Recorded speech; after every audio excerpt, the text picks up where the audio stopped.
기러기들의 천박한 보도수작, 낚시 제목으로 여론 왜곡하는 파렴치한들, 조중동, 한국일보, 세계일보, 한국경제, 매일경제 등이 왜 기레기인지 다시 한번 입증됐다.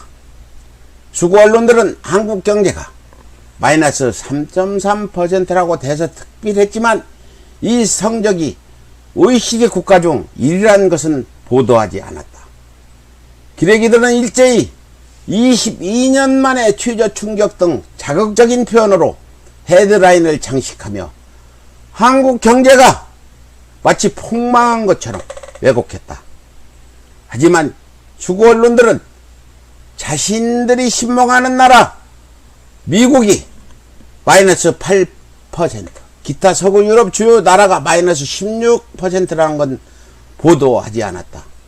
수구 언론, 특히 경제 전문지들은 이 사실을 누구보다도 더 잘 알고 있었을 것이다. 그럼에도 불구하고 마이너스 3.3%만 강조한 것은 어떻게 하든지 정부를 깎아내리려는 수작으로 보인다. 기레기들은 거기에다 이해찬 대표가 서울은 천박한 도시라고 말했다고 도배했지만 이는 사실과 다르다.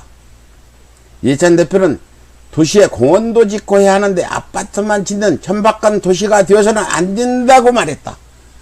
그런데 이 기레기들이 이를 서울은 천박한 도시라고 왜곡해 보도한 것이다.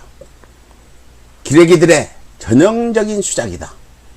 2부 망천으로 혼인한 적이 있는 수구들이 내용을 왜곡해 재미 좀 보려다 진실이 드러나자 멋쩍어진 것이다. 기레기들의 과장 왜곡 보도는 어제 오늘의 일이 아니다. 조국 가족 재판만 해도 기레기들은 검찰의 신문만 부각해 마치 그것이 사실인 양 과장하고 조국 측의 변호사의 반박은 일절 보도하지 않았다. 심지어 기레기들은 검찰 신문이 끝나면 재판장을 나가버린다고 하니 스스로 기자임을 포기한 것이다. 그래놓고 어디 가서 기자랍시고 폼 잡고 대접이나 받으려 하니 기레기란 말이 나온 것이다. 아니 한마디로 쓰레기 그 자체인 것이다. 기레기들은 일본이 경제 침략을 해올 때도 일본 편을 들고 조선일보는 노골적으로 일본어판을 만들어 제목까지 조작해 보도해 일본 극우들부터 환호를 받았다. 그들의 뿌리가 일본임을 스스로 증명한 것이다. 뉴스타파가 윤석열과 조선일보 방사원과의 비밀회동을 보도했지만 기레기들은 이를 보도하지 않았다. 당시 조선일보는 9가지 소송을 받고 있었다. 이것 자체가 검언유착인 것이다. 평소 같으면 뉴스타파를 고소한다. 고발한다. 난리를 펼 수구들이 조용한 것을 보면 사실인 것 같고 공수처 수사에 의해 거래가 밝혀지면 여러 사람이 감옥에 가게 될 것이다. 그때 이미 윤석열은 조정동과 결탁해 문재인 정부를 붕괴시키기로 작정했다는 합리적 의심을 할 수밖에 없다. 그렇지 않다면 그토록 잔인하게 조국 가족을 수사하고 감찰무만이 하명수사니 프레임을 씌워 정부와 민주당을 공격할 이유가 없는 것이다. 하지만 꼬리가 길면 잡히는 법, 조정동과 결탁해 정치계에 입문해보려던 윤석열의 수작은 실패로 끝날 것이다. 이제 이미 채널A 기자와 한동훈의 유착이 드러났고 윤석열과 방사원과의 유착이 드러난 이상 공수처 수사가 불가피하다. 검찰, 언론, 미통당 등 수구들이 삼각 카르텔을 형성해 공수처를 막으려는 이유가 뭘까? 바로 자신들의 치부가 드러나면 자신들도 감옥에 갈 수 있기 때문이다.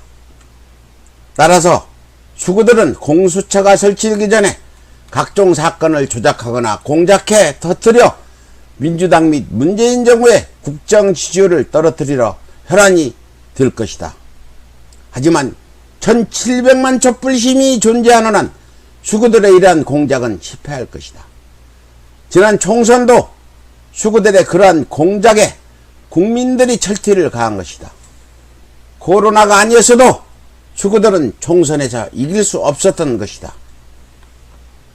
지금은 1인 미디어 시대라고 수구 언론이 아무리 떠들어도 국민들은 다른 경로를 통해 팩트체크를 하며 지상파보다 유튜브를 통해 정보를 더 많이 얻는다.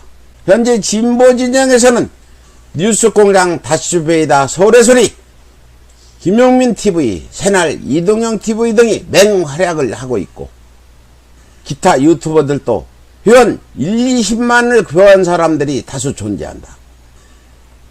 기레기들이 왜곡 보도를 하면 뉴스공장에서 일단 걸러지어 진실이 공개되고 이것이 각 진보 유튜버로 확산되어 약 4,500만 명 진보유 구독자들이 이를 접하고 이것을 다시 가족, 친구, 친척들에게 전해주니 기레기들이 맥을 못 추고 있는 것이다.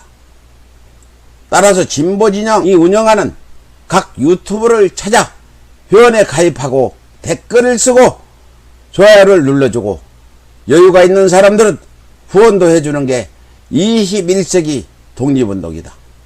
깨어있는 시민의 조직된 힘, 이것이 민주주의 치유의 보루다. 노무현 학습 효과가 그나마 수구들의 파상 공세에도 문재인 정부가 버틸 수 있는 요체다. 행동하라. 행동하지 않으면 수구들은 변하지 않고 우리가 원하는 사람 사는 세상은 이루어지지 않는다. 김대중 대통령의 말씀처럼 담벼락에 대고 오줌 싸면서 욕이라도 하라. 우리가 침묵하면 그 대가는 가혹할 것이다. 진일 매국 세력은 결코 만만한 세력이 아니다. 70년 넘게 쌓아온 기득권이 어찌 하루아침에 무너지겠는가. 행동하라.